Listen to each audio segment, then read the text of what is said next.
Mari sejenak mengalihkan pandangan kita dari kesibukan dunia dan memusatkannya pada janji-janji Allah yang tak pernah gagal.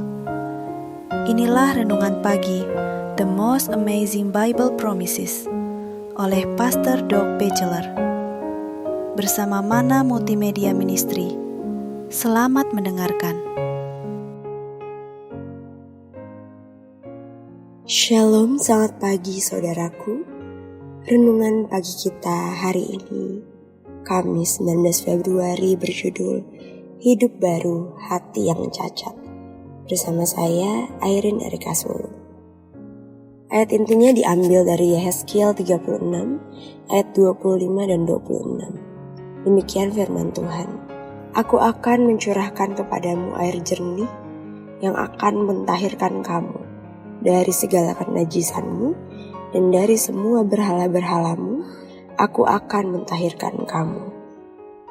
Kamu akan kuberikan hati yang baru dan roh yang baru di dalam batinmu, dan aku akan menjauhkan dari tubuhmu hati yang keras dan kuberikan kepadamu hati yang taat.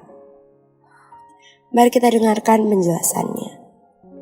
Operasi jantung terbuka pertama yang didokumentasikan yang berhasil dilakukan oleh Dr. Daniel Hale Williams pada tahun 1893. Pelopor medis ini adalah salah satu dari segelintir ahli jantung kulit hitam di Amerika Serikat pada saat itu. Prestasi luar biasa Dr. Williams membuktikan bahwa hati dapat diperbaiki secara medis. Tetapi bagaimana hati kita yang membatu dapat diperbaiki dan diganti dengan hati yang baru? Pertama, kita harus menarik kasih sayang kita dari hal-hal dunia ini. Kita harus bersedia melepaskan bahkan hal-hal kecil yang terus didorong menjauh dari kita oleh Roh Kudus.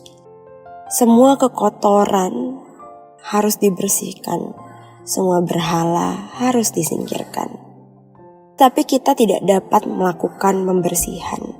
Itulah sebabnya Kristus berjanji, Aku akan mentahirkan kamu.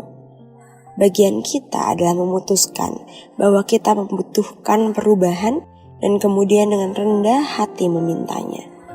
Kita kemudian perlu mengizinkan Roh Kudus untuk melakukan pekerjaan pengubahnya, memiliki iman pada kemampuan Tuhan untuk mengubah pikiran dan hati kita sepenuhnya. Ini seringkali merupakan proses yang menyakitkan, tetapi Kristus tahu betapa banyak pemolesan yang dapat kita tangani pada saat tertentu. Kita hanya perlu bekerja sama dengan pekerjaan dan waktunya.